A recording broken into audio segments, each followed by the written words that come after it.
Blighty Boxing, in association with Frank Warren and Queensberry Promotions. We are joined by Denzel Bentley. How are you, Denz? I'm good, thanks. How you doing? All good. I'm going to start with you with the heavyweight fight Saturday night. I'm sure you watched it. Were you? Did it go as planned, or as you thought, or were you shocked? I was actually surprised. I thought it was going to go pretty much the same as the last fight. But then when Fury started talking about this knocking out, I thought he can't knock him out, but he might be able to stop him. But I didn't think he would until I thought we would have been back and forth until then. But he just dominated every round and then got him out of there. So I was actually surprised. Undisputed King of the Hill now? Yeah. Looking at that performance, I feel like he beats Joshua, but you never know till they get in there and have it out, you know what I'm saying? So, but that was a good performance. I think he's back at the top right now. He's number one, definitely. Now then, it was a long boxing night for us on Saturday because, like our styles, you were at York Hall, you took it all in, you were there ostensibly to watch Umar Sadiq against Cody Davis. Now, I think he probably upset a few odds on the night, didn't he? 100%, he boxed really well, And I got there even earlier because I was watching Louis Lin. Louis boxed well, he boxed really well. Stopped his guy, I was happy with that, my teammate, felt proud. But Umar boxed very well. He started getting inside and having a tear up with him, and that was favouring Cody. But I don't think many people picked him to win that fight. But when he got to his boxing and boxing out of range, Cody couldn't do nothing. He just kept walking into his jab. He worked well at long range, and he done what he needed to do to win, man. I was happy for him. He went through a spell of really slapping the body, didn't he? Yeah, he went through a spell. I think that's when he was trying to pull it in to try and stop him. But I think he might think he hits harder than he actually does. But he was digging into the body, which was slowing Cody down. But it was like a slap rather than turning a knuckle. So everyone's at ringside saying, just go back to the long range. That's working anyway. Don't worry about the stoppage. And eventually, I think his corner told him the right thing to do, and he went back to his jab and boxed from long range. But yeah, he had a little phase where he was trying to hit too hard, but it kind of looked like he was slapping around the body and around the head, and them shots weren't really effective as they may have seemed to him.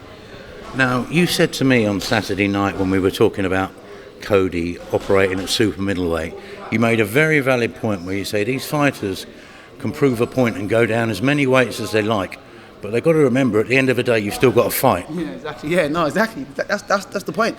And listen, if I tried hard enough, I'll probably make bantamweight, but I'd probably die when I step in the ring. Do you know what I'm saying? But you can lose all the weight you want, but do you feel good at that weight? Can you fight at that weight? Can you fight 12 rounds at that weight? Like, do you know what I'm saying? 10, 12 rounds, however many rounds you're doing. Like, you're taking the good stuff out of your body eventually. When you cut a certain amount of weight, the lower you go, there's nothing else to lose. So now you're losing all the good stuff out of your body. You're getting tighter. There's no fat to burn while you're fighting. There's no room for your body to breathe. It's just not good, and it's not healthy. If he was in there with a puncher, he might have really got hurt in there. So coming down from cruiserweight to light heavyweight is a big enough jump already. That's about 12 kilos. So imagine doing the extra 3 or 4 to get down to super middle. Just for the sake of it. Just for the sake of it, do you know what I mean? Just to be big at the weight. If you believe in your ability, it don't matter your size. It don't matter how big you are for the weight or anything. If you can fight, you can fight. So. Back to Loco Lin. Yeah.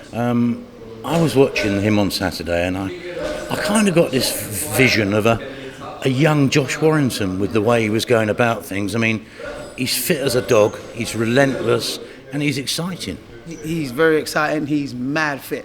It's so mad because someone his weight might be watching that thinking, yeah, he's going to fight that and tire out. I've seen him do that in the ring all day long in sparring. Like, he does not stop. That's his style, he does not stop. So he's been working on slowing down a bit and picking his shots, but like you saw on Saturday, when he needs to step on it, he can step on it and just go for as long as he wants. Like, he's mad fit, and he's so determined.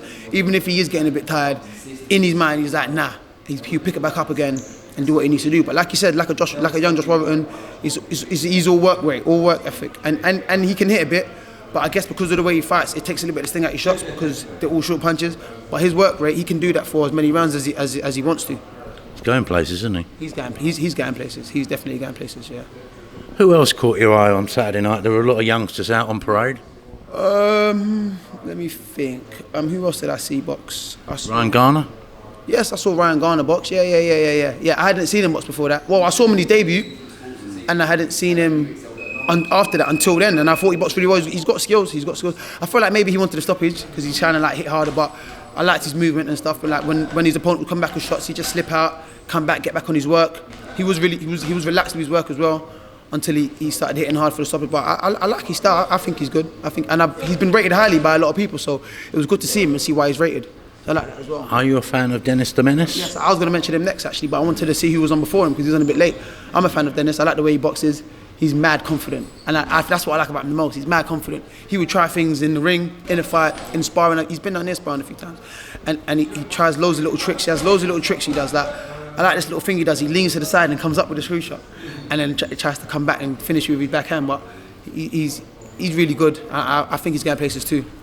He gets those angles where a lot of the time he is attacking you right from the side, isn't he? The way he swings. Yeah, exactly. Yeah, like he'd come around the side.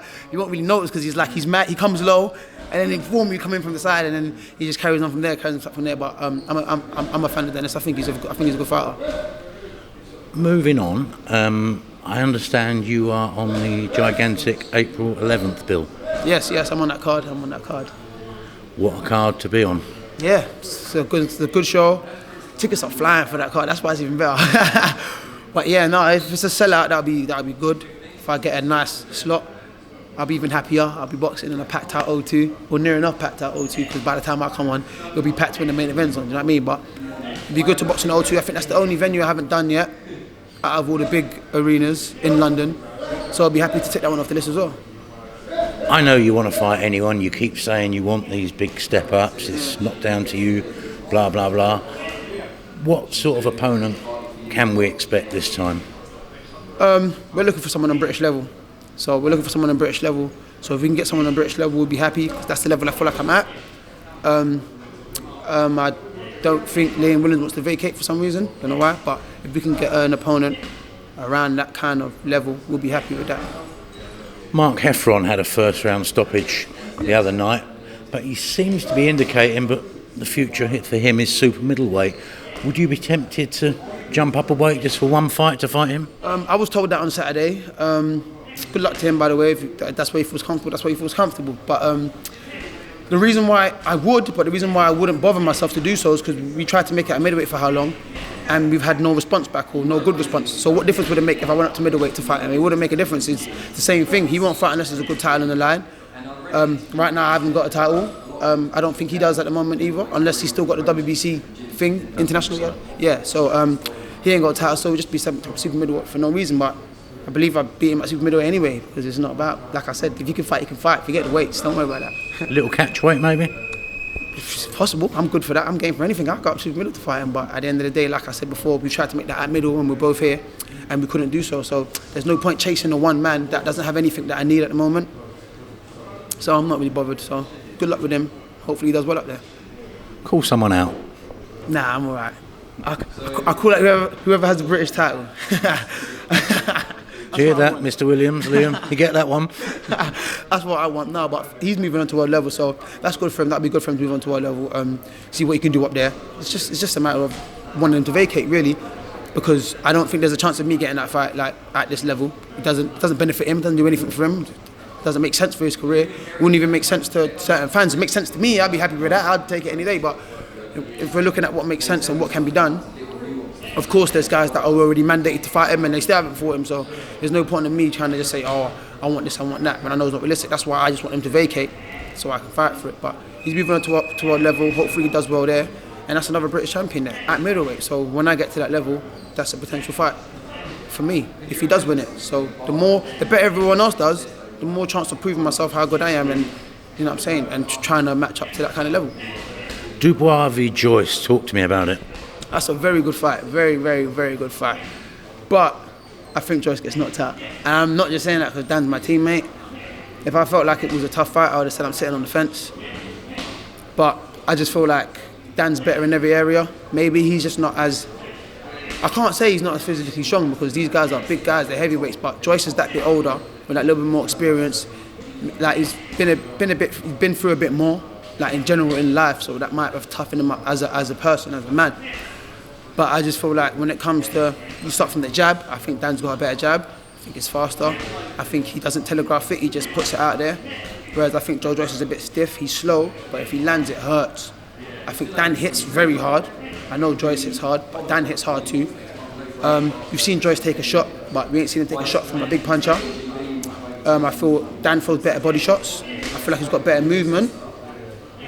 And I think he's younger and fresher. He hasn't been through the whole, not wars, but Joyce spent a lot of time in amateurs going through all these sort of championships and the WBS and all these things, and that causes wear and tear on your body. But Dan's a little bit more fresher where he's younger and he hasn't had as many wars and he's really up for it. So I think Dan wins, yeah. Does Joe's durability, is that going to play a part? Because, I mean, he does, in his previous fights, he has taken a lot of shots, but he's taken them pretty well. He has, but you're getting hit by Stavern. One, Stavern ain't the biggest puncher in the heavyweight division. And two, it wasn't even a Stavern in his prime. It was a Stavern that's been done for a while. Since the first Wilder fight, he hasn't been the same. And he was getting caught with the slowest shots you could imagine. Like, they were coming from all the way back there. And they weren't even shots where he was throwing them to hurt him. It was shots where he was panicking because he was on the ropes and he's like, just get him off me, and throwing it and still landing the shots. So when Dan's literally trying to hit you and hurt you and coming with straight shots, that's going to be a lot faster than that. He's going to feel it. You come straight down the pipe with a 1-2 and he's going to feel it. And when he does, it's how he reacts to that. You can be as durable as you want against guys that can't hit like someone like Dan. But when he's hitting you constantly, you're going to wear down. And no matter how durable you are, you're going to wear down and feel it. You can only see one outcome then, can't you? I can only see one outcome. I would be very surprised. Listen, Joyce is a good fighter. I'm not writing him off. I think he beat a lot of guys. But I'd be very surprised if he beats Dan. That's just me being honest. I'd be very surprised if he beats Dan. Well, it's going to be a great night, and it's where we're going to see you next, April the 11th at the O2. Denzel, thank you very much for your time. Thank you.